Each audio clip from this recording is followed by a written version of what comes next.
ശ്രീഹരിം പരമാനന്തമുപദേഷ്ടാരമീശ്വരം വ്യാപകം സർവലോകാനാം കരണം തം ഭജമ്യഹം. ശങ്കരം ശങ്കരാചാര്യം കേശവം ബാദരായണം സൂത്രഭാഷ്യകൃതൗ വന്ദേ ഭഗവന്തൗ പുനഃ പുനഃ. സദാശിവസമാരംഭം ശങ്കരാചാര്യമധ്യമാം അസ്മദാചാര്യപര്യന്താം വന്ദേ ഗുരുപരമ്പരാം. ബോധാനന്തം ച കല്യാണം മലാനന്തമാത്മജം സച്ചിദാനന്തമാത്മജം അച്യുതാനന്തഗുരും. അമൃതാത്മാക്കളെ, നമുക്ക് ഇത്തവണ ആനന്ദമഠം നടത്തുന്ന ഈ ക്യാമ്പിൽ ക്ലാസ്സിന് വച്ചിട്ടുള്ളത് ഒരു സ്തോത്രകൃതിയാണ്. ഒരു സ്തോത്രകൃതിയെ പഠിക്കാൻ പാകമായി കഴിഞ്ഞ് മാത്രമേ പഠിക്കാൻ തുടങ്ങാവൂ. കൃതികൾ ഓരോന്ന് പഠിക്കാൻ വെക്കുമ്പോൾ ആ കൃതികളുടേതായ ഒരു മര്യാദയുണ്ട്. സംസ്കൃതി അവയെ എങ്ങനെ കാണുന്നു, എങ്ങനെ അവതരിപ്പിക്കുന്നു എന്നറിയാതെ ഒരു കൃതിയും പഠിച്ചുകൂടാത്തതാണ്. ഭാരതീയ ചിന്ത വൈദികമായി വരുമ്പോൾ ബ്രാഹ്മണങ്ങൾ, ആരണ്യകങ്ങൾ ഇങ്ങനെയൊക്കെ തിരിഞ്ഞിട്ടുണ്ട്. സംഹിത, ഉപനിഷത്ത്, ഇങ്ങനെ പല രൂപത്തിൽ തിരിഞ്ഞാണ് ഇവ കാണുന്നത്. ഒരു ഉപനിഷത്തിൻ്റെ പഠനവും ഒരു സംഹിതയുടെ പഠനവും രണ്ട് തരത്തിലുള്ള പഠനം.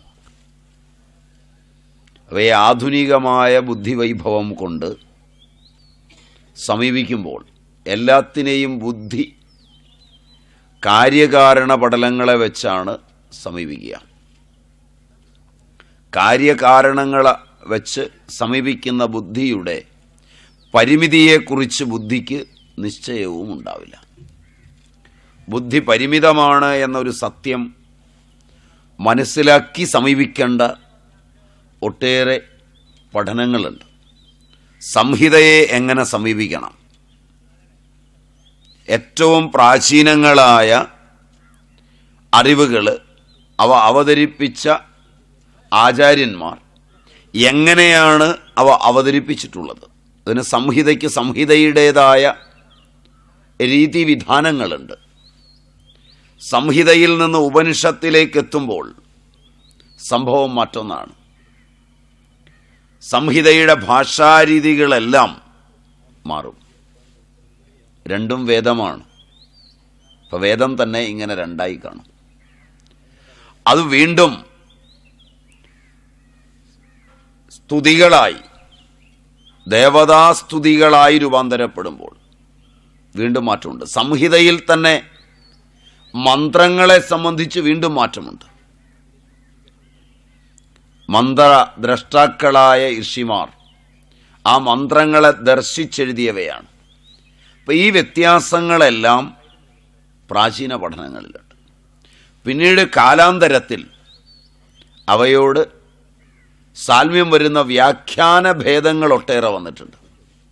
ഒട്ടേറെ സ്കൂൾ ഓഫ് തോട്ട്, ദ്വൈതവും വിശിഷ്ടാദ്വൈതവും അദ്വൈതവുമെല്ലാം അങ്ങനെ ഉണ്ടായിട്ടുള്ളതാണ്. അതിൽ തന്നെ അദ്വൈതത്തിൽ തന്നെ അനേക ചിന്താപദ്ധതികളുണ്ട്. ബിംബവാദം, പ്രതിബിംബവാദം, ഇങ്ങനെ ഒട്ടേറെ ചിന്താരീതികൾ രൂപാന്തരപ്പെട്ടിട്ടുണ്ട്. അപ്പോൾ ബുദ്ധിയുടെ വികാസ പരിണാമങ്ങളെ നോക്കിയാൽ ഇങ്ങനെ അനേക രീതിവിധാനങ്ങളിലാണ് ഈ പഠനങ്ങളൊക്കെ പോന്നിട്ടുള്ളത്. ഭരണ കാര്യങ്ങൾക്കും ജീവിതത്തിനും കുടുംബത്തിനും ഒക്കെ വേണ്ടിയുണ്ടായിട്ടുള്ള സ്മൃതികളും ഗൃഹ്യസൂത്രങ്ങളുമെല്ലാം ഉണ്ട്. അവ മറ്റൊരു വഴിയിലാണ്.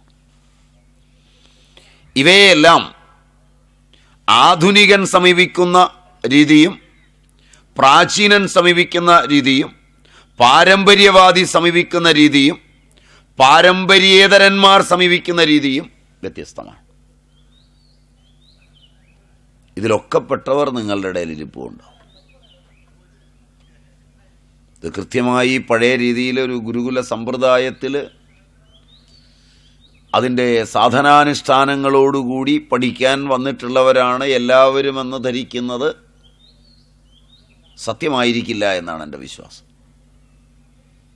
അതിൻ്റെ ബുദ്ധിമുട്ടുകളും നിങ്ങൾക്കുണ്ടാവും, എനിക്കുണ്ടാവില്ല മനസ്സിലാക്കാൻ. കാരണം നിങ്ങൾ കലർന്നിരിക്കുകയും ഇതിനിടയിൽ നിങ്ങൾ പഠിച്ച ഭാഗങ്ങളെ മറ്റുള്ളവരോട് പങ്കുവെക്കുകയും ചർച്ച ചെയ്യുകയും ഒക്കെ ചെയ്യുമ്പോൾ അവിടെയും വാക്കുകളുണ്ടാവും. കേട്ടതിന് ഓരോരുത്തരും കേട്ട രീതിയിൽ അതിന് വ്യാഖ്യാന ഭേദങ്ങളുണ്ടാവും. ഓരോരുത്തരുടെയും അറിവിൻ്റെ തലങ്ങളിലും മനസ്സിൻ്റെ തലങ്ങളിലും വ്യത്യാസങ്ങളുണ്ടാവും. അതിനിടയിൽ കാണുന്ന ദൃശ്യങ്ങളും കേൾക്കുന്ന ശബ്ദങ്ങളും ഒക്കെയായി കലർന്ന് ഇത് മറ്റൊരു സ്തോത്രമായിരിക്കും നിങ്ങൾ ഇവിടുന്ന് പലപ്പോഴും പോവുക. അതുകൊണ്ട് ഈ കൃതിയെ സമീപിക്കേണ്ടത് എങ്ങനെയാണ് എന്ന് മെല്ലെ ഒന്ന് പറഞ്ഞു തന്നിട്ട്, അല്ലെങ്കിൽ എങ്ങനെയാണ് ഞാൻ സമീപിക്കുന്നത് എന്ന് നിങ്ങളെ ബോധ്യപ്പെടുത്തിയിട്ട് കൃതിയിലേക്ക് കയറാമെന്ന് വിചാരിച്ചാണ് ആനുഷംഗികമായി ആദ്യം ഇത്രയും കാര്യങ്ങൾ പറഞ്ഞത്. അതത്രയും മതിയെന്നാണ് എൻ്റെ ധാരണ. അത്രയും കൊണ്ട് ഏതാണ്ടൊരു ചിത്രം നിങ്ങൾക്കതിൻ്റെ മനസ്സിലായി കാണും. രണ്ടാം ഭാഗം സ്തോത്രമാണ്. ഭാരതീയർ ജീവിതത്തെ സമഗ്രമായാണ് കണ്ടത്. പക്ഷെ ജീവിതത്തിന് രണ്ട് ധാരയുണ്ട്. ഒന്ന് അതിൻ്റെ അപഗ്രഥനാത്മക തത്വത്തിൽ അധിഷ്ഠിതമാണ്.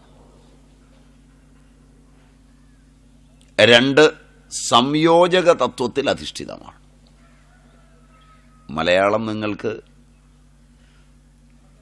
പലപ്പോഴും പരിമിതി ഉള്ളതുകൊണ്ട് മലയാളത്തിൽ എല്ലാ പദങ്ങളും സ്വന്തമായി മലയാണ്മയിൽ രൂപാന്തരപ്പെട്ടു വരാത്തതുകൊണ്ട്, ഇതര ഭാഷകളോടൊട്ടേറെ കടമെടുത്തിട്ടുള്ളതുകൊണ്ട്, പ്രാചീന മലയാളം കടമെടുത്തിട്ടുള്ളത് അത്രയും സംസ്കൃതത്തിൽ നിന്നും തമിഴിൽ നിന്നുമൊക്കെ ആയതുകൊണ്ടും ആധുനികർക്ക് ആ ഭാഷകളോടുള്ള ബന്ധം നിലച്ചു പോവുകയും ആംഗലേയ ഭാഷാ പാണ്ഡിത്യം മലയാളിക്ക് കൂടുകയും ചെയ്തതോടുകൂടി ഈ പദങ്ങളൊന്നും നിങ്ങൾക്ക് പഥ്യമാവുകയോ മനസ്സിലാവുകയോ ചെയ്യുമോ എന്ന കാര്യവും ശങ്കയുള്ളതാണ്.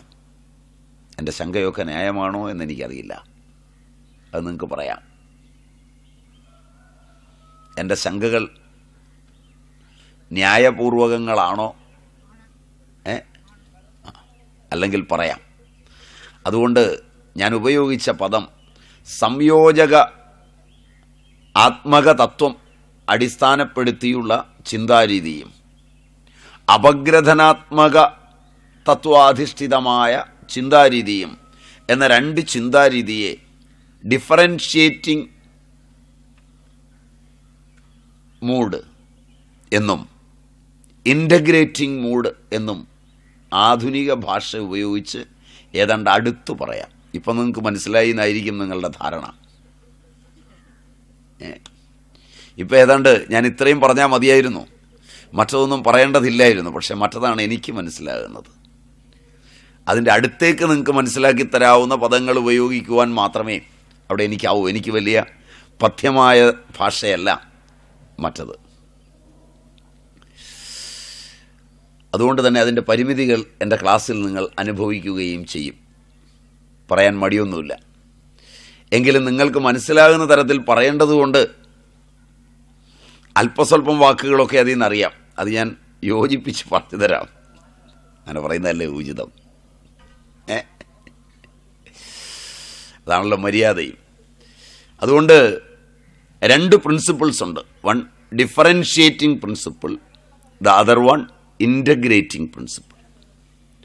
ആധുനിക ലോകം പോകുന്നത് അപഗ്രഥനാത്മക തലങ്ങളിലൂടെയാണ്, ഡിഫറൻഷ്യേറ്റിംഗ് പ്രിൻസിപ്പിളിലൂടെയാണ് പോകുന്നത്.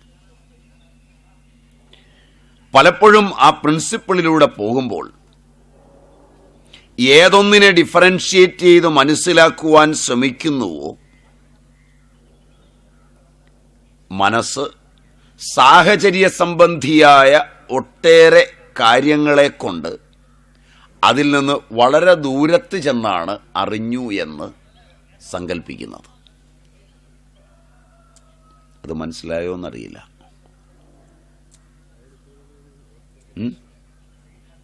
മനസ്സിനൊരു പ്രത്യേകതയുണ്ട്.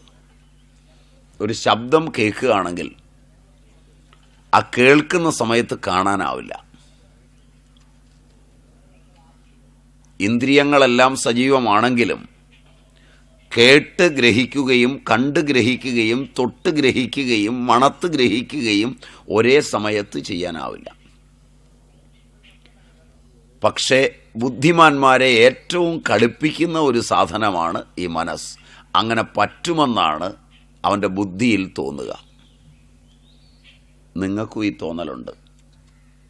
അതിന് കഴിയുന്നവരെ മഹാന്മാരെന്നൊക്കെ നിങ്ങൾ വിശേഷിപ്പിക്കാറുണ്ട്. ഒരേ സമയം ചതുരംഗക്കരു നീക്കുകയും മഹാഭാരതം തർജ്ജമ ചെയ്യുകയും ചെയ്ത ഒരു കുഞ്ഞിക്കുട്ടൻ തമ്പുരാനെയൊക്കെ നിങ്ങൾ കേട്ടിട്ടുണ്ട്. മനസ്സിലായില്ല? അതൊക്കെ ബുദ്ധിയുടെ വൈഭവമായി നിങ്ങൾ പഠിച്ചിട്ടുണ്ട്. നിങ്ങളും അങ്ങനെ പറ്റുമോ എന്നറിയാൻ നോക്കിയിട്ടുണ്ട്. ഒരേ സമയം കണക്ക് ചെയ്യുകയും ചെവിയിലൂടെ പാട്ട് കേൾക്കുകയും ചെയ്യാൻ പിള്ളേർ വീട്ടിൽ ഇതും വെച്ചോണ്ടിരുന്ന് പഠിക്കുന്നതും നിങ്ങൾ കണ്ടിട്ടുണ്ട്. ശരിയല്ല? പിള്ളേരെ അങ്ങനെയൊക്കെ നിങ്ങൾ പ്രോത്സാഹിപ്പിക്കാറുമുണ്ട്. യേശുദാസിൻ്റെ നല്ല പാട്ടിട്ട് കേട്ടോണ്ട് പഠിക്കും മോനെ, വേഗം പഠിക്കും.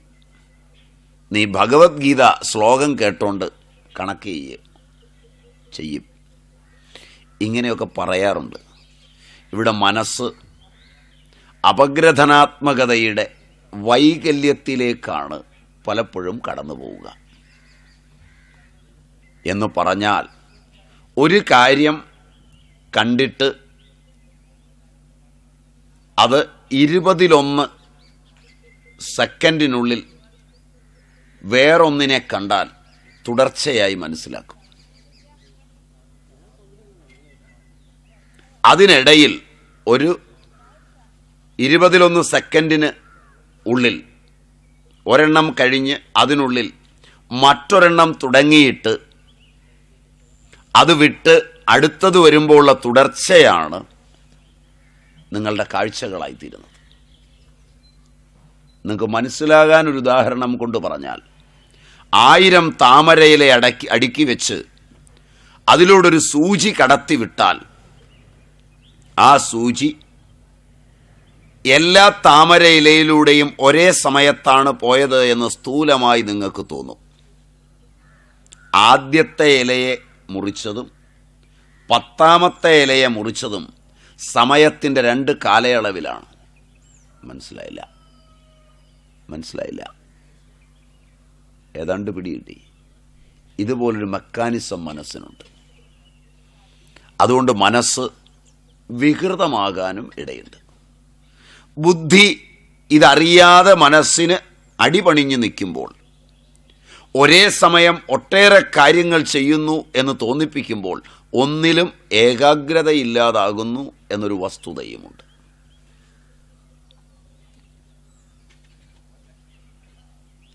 മനുഷ്യ മനസ്സ് അതിൻ്റെ ഏകാഗ്രത നേടുന്നതിന്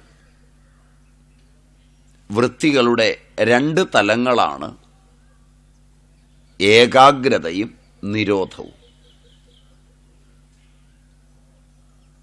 എന്ന് പറഞ്ഞാൽ ക്ഷിപ്തം, വിക്ഷിപ്തം, മൂഢം,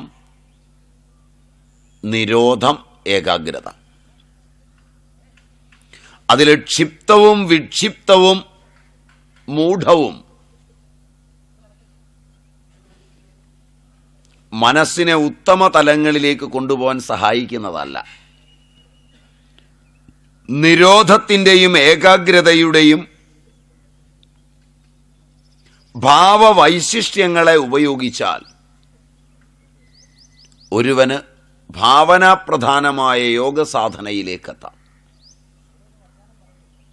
യോഗയുക്തനാവാം. ഇതാണിതിൻ്റെ സമ്മോഹനമായ വഴി. ഭഗവത്ഗീത നിങ്ങൾ പഠിച്ചിട്ടുണ്ടാവും. അതിൽ 2-ാം അധ്യായത്തിൽ ഒരു ശ്ലോകമുണ്ട്. നാസ്തി ബുദ്ധിരയുക്തസ്യ നച അയുക്തസ്യ ഭാവന നചാഭാവയത ശാന്തി അശാന്തസ്യ കുതസുഖം. അങ്ങനെ കേട്ടിട്ടുണ്ടാവും. അയുക്തന് യോഗയുക്തനല്ലാത്തവന് ബുദ്ധി ഉണ്ടാവില്ല. അയുക്തന് ഭാവനയും ഉണ്ടാവില്ല. ഭാവനയില്ലാത്തവന് ശാന്തി ഉണ്ടാവില്ല.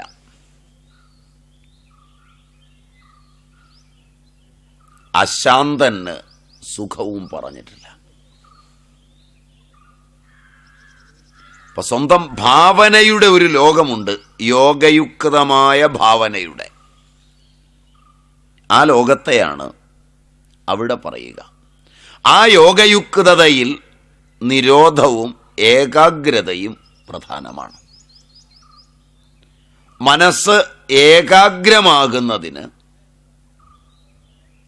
സ്വന്തം ഇന്ദ്രിയങ്ങളുടെ അധിദേവതകൾക്കുമേൽ നിയന്ത്രണം നേടണം.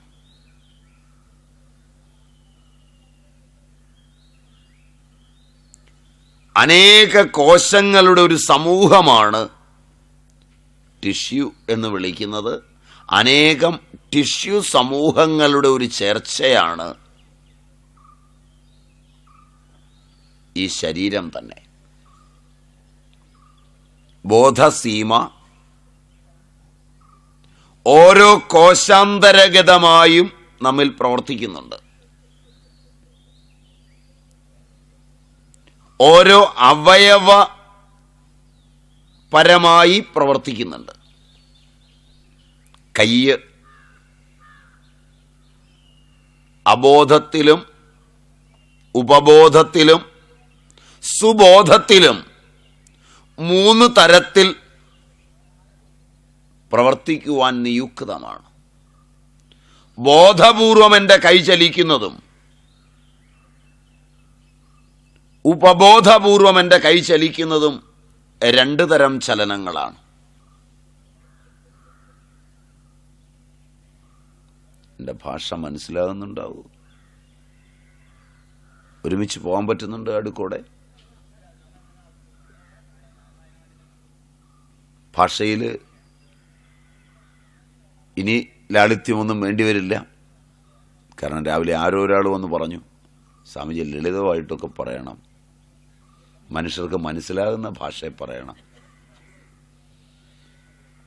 മറ്റു സ്വാമിജിമാരൊക്കെ സംസാരിക്കുമ്പോൾ മനുഷ്യർക്ക് മനസ്സിലാകുന്ന ഭാഷയെ സംസാരിക്കും, സ്വാമിജി വേറെ ഏതോ നമ്മൂന ഭാഷയെ സംസാരിക്കുമെന്ന മട്ടിൽ പറഞ്ഞു.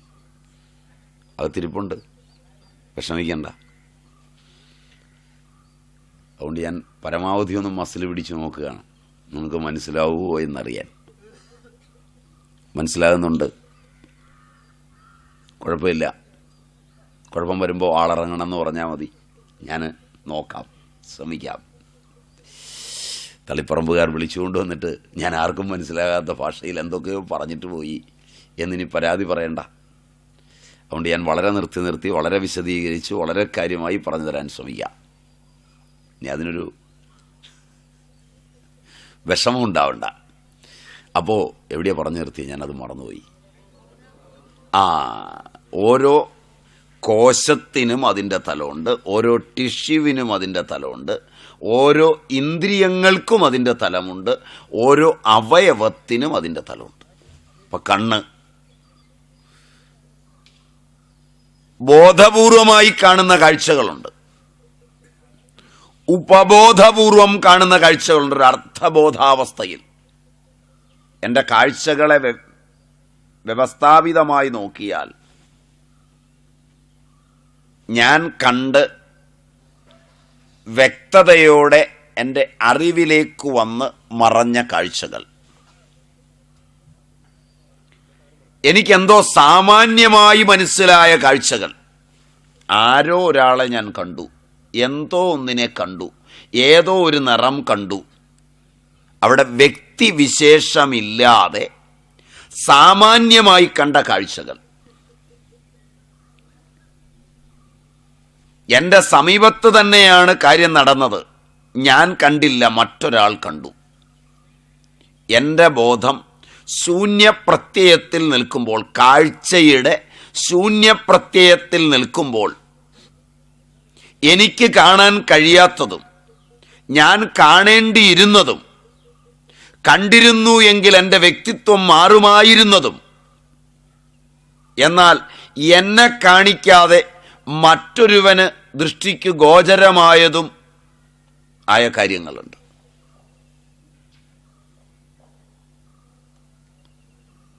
Can you follow?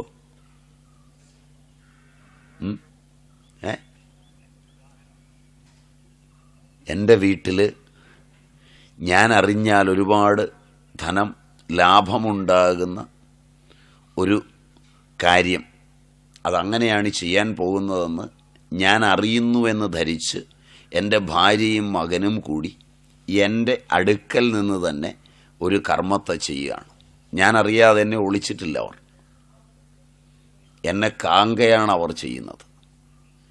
പക്ഷേ ഞാൻ വേറെ എവിടെയോ എൻ്റെ ശ്രദ്ധയായതുകൊണ്ട് ഞാൻ ശ്രദ്ധിക്കാതിരിക്കുന്നു. കുറേ ദിവസങ്ങൾക്ക് ശേഷം എന്താ എന്നോട് പറയാതെ, നിങ്ങളുടെ മുമ്പിൽ വെച്ചല്ലേ ചെയ്തത്, നിങ്ങൾ കണ്ടില്ലേ, മകൻ വിളിച്ച് നിങ്ങളോട് പറഞ്ഞില്ലേ, ഞാനും കേട്ടതാണല്ലോ അവൻ പറയുന്നത്, പിന്നെ എന്താണ് നിങ്ങളിങ്ങനെ തുടങ്ങുന്നത്, നിങ്ങൾക്ക് ഞങ്ങളോട് ശത്രുതയാണ്, നിങ്ങൾ അറിയാതെ ചെയ്തു, രഹസ്യമായിരുന്നു എന്നൊക്കെ പറയുന്നത് തെറ്റാണ് എന്ന് പറയുന്ന ഒരനുഭവമെങ്കിലും മകനോടോ ഭാര്യയോടോ ബന്ധപ്പെട്ടോ ഓഫീസുമായി ബന്ധപ്പെട്ടോ തൻ്റെ കർമ്മ ലോകവുമായി ബന്ധപ്പെട്ടോ കപ്പലുമായി ബന്ധപ്പെട്ടോ എങ്ങനെങ്കിലും അയ്യർക്ക് ഒരെണ്ണമെങ്കിലും കാണുകയില്ലേ ഈ ജീവിതത്തിനിടയിൽ? Yes or no? ക്ലിയർ? ഉദാഹരണം മതി. അപ്പോൾ അവിടെ എൻ്റെ കാഴ്ചയെ ആ വസ്തുവിൻ്റെ കാഴ്ചയുമായി സംയോജിപ്പിക്കാത്തത് ഏതാണ്? എൻ്റെ ഇന്ദ്രിയങ്ങളുടെ അധിദേവത എനിക്കനുഗുണമായി പെരുമാറുമ്പോൾ, ആ ദ്രവ്യങ്ങളുടെ അധിദേവത എൻ്റെ ഇന്ദ്രിയ അധിദേവതകളുമായി സൗമ്യമായി ചേരുമ്പോൾ മാത്രമാണ് ഞാൻ വിചാരിക്കുന്നത് പോലെയോ ലോകം വിചാരിക്കുന്നത് പോലെയോ ഉപകാരപ്രദമാകുമാറോ കർമ്മങ്ങളും പ്രശ്നങ്ങളും സങ്കീർണതകളും നടക്കുക. ബൗദ്ധിക വ്യാപാരത്തിൻ്റെ അപഗ്രഥനാത്മകങ്ങളായ പഠനങ്ങളൊന്നും കർമ്മത്തെ നിസ്തുലവും ആനന്ദപ്രദവും ആക്കുന്നില്ല.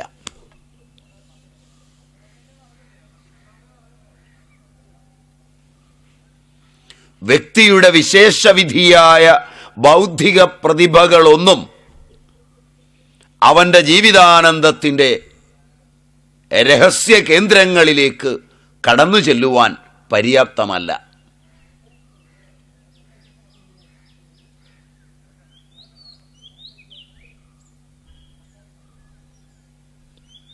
ആവോ? സമ്മതമാകുമോ ആവോ? വളരെ അപകടമുള്ളൊരു കാര്യമാണ് ഞാൻ പറഞ്ഞു വെച്ചത്.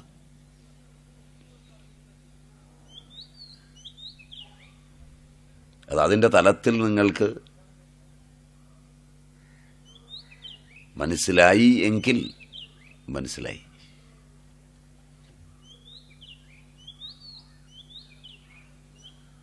ഈ ലോകത്തിലുള്ളതെല്ലാം കാണാൻ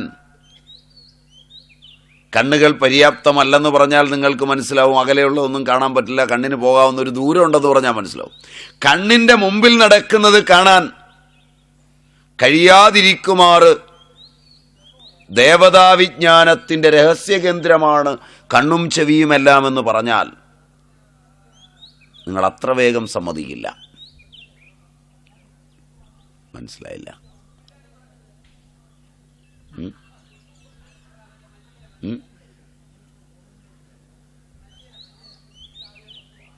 ശോ, അങ്ങനെയായിരുന്നു, ഞാൻ കണ്ടില്ലല്ലോ, ഞാൻ അവിടെ ഉണ്ടായിരുന്നു മുഴുവൻ സമയവും, ഞാൻ കാണാത്തത് നീ എങ്ങനെയാ കണ്ടേ? ചിലരോട് ചോദിക്കുമോ? നീ കള്ളം പറയുകയാണ്. ഞാനും നീയും ഒക്കെ ഒരുമിച്ചിരിക്കുമ്പോൾ വെറുതെ കണ്ടുവെന്ന് വെറുതെ പരദൂഷണം പറയുകയാണ്. ശരിയാണ്. വഴക്കുണ്ടാവുമോ? ഇങ്ങനെ വഴക്കുണ്ടാകാറുണ്ടോ? എല്ലാ വഴക്കുകളും ദേവതാപ്രസാദം ഇല്ലായ്മയാണ് ബൗദ്ധിക ശേഷിയുടെ, അപഗ്രഥനാത്മക ബുദ്ധിയുടെ വൈകല്യമാണ് മാനവചേതനയെ എന്നും പിടിച്ചുലയ്ക്കുന്നത്. അതുകൊണ്ട് അസമഗ്രമായ വിശ്ലേഷണ ബുദ്ധി, ഡിഫറൻഷ്യൽ നോളജ്, സംഘർഷാത്മകവും ദുഃഖപൂരിതവുമാണ്.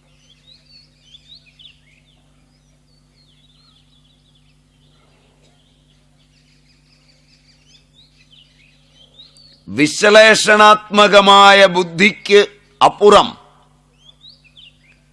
സംയോജനാത്മകമായ സമഗ്രബുദ്ധി ആനന്ദസന്ദായകവുമാണ്.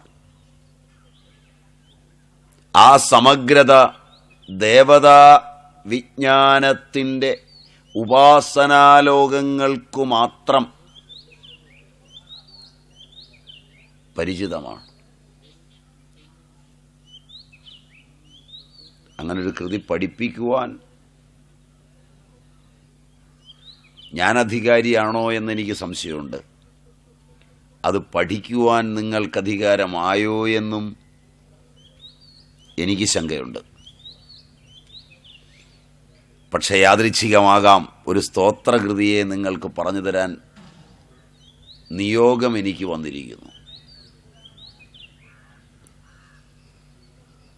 കാളിദാസൻ പണ്ട് രഘുവംശ രാജാക്കന്മാരെ പറ്റി പറഞ്ഞതുപോലെ സൂര്യപ്രഭവോ വംശ കൊച്ചാൽപവിഷയാമതി എന്ന് പറഞ്ഞ പോലെ എവിടെ കിടക്കുന്നു സൂര്യവംശ രാജാക്കന്മാർ, എവിടെ ഇരിക്കുന്നു എൻ്റെ ബുദ്ധി എന്ന് പറഞ്ഞതുപോലെ പ്രാംശുലഭ്യേ ഫലേ മോഹാദുദ്ബാഹുരിവ വാമന എന്ന പ്രമാണത്തിൽ ഒരു സ്തോത്രകൃതിയെ മെല്ലെ ഒന്ന് പഠിക്കാൻ ശ്രമിക്കാം. കാരണം ഈ സ്തോത്രകൃതിയിലൂടെ പോകുന്നത് സംയോജനാത്മകമായ സമഗ്രമായ ഒരു ദേവതാനുഭവത്തിലേക്കാണ്. വിശ്ലേഷണാത്മകമായ ബൗദ്ധിക സരിത്തിലേക്കല്ല. എത്രത്തോളം ഭാവന നിങ്ങൾക്കുണ്ടോ അത്രത്തോളം ആ ഗിരിനന്ദിനിയെ കാണുക എന്നുള്ളതാണ് ഇവിടെ ലക്ഷ്യം.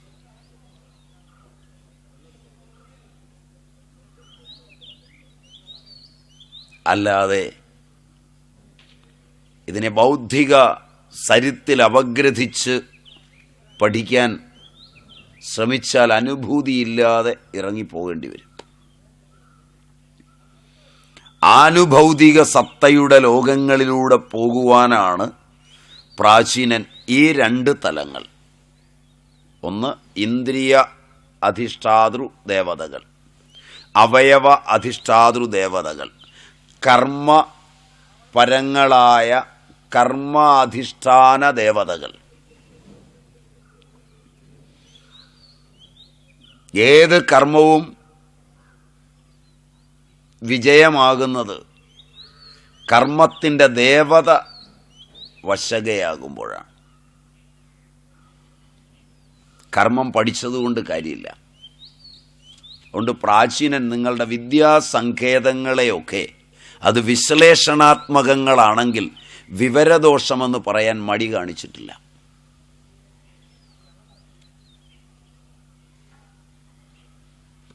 അന്ധം തമ പ്രവിശന്തി യേ വിദ്യാമുപാസതേ തതോ ഭൂയ ഇവതേവു വിദ്യായാം രതാഃ. അവിദ്യയെ ഉപാസിപ്പവർ അന്ധതമസിലും വീഴുന്നു, വിദ്യാരഥർ അങ്ങ് അതേക്കാൾ കൂരിരുട്ടിലും. ഇതൊരു സംഹിത ഭാഗത്തു വരുന്ന ഉപനിഷത്തിലെ വാചാമഗോചരമായ മൊഴികളാണ്. അവിദ്യാ ഉപാസകന്മാർ ഇരുട്ടിലാണ്, വിദ്യാരഥൻ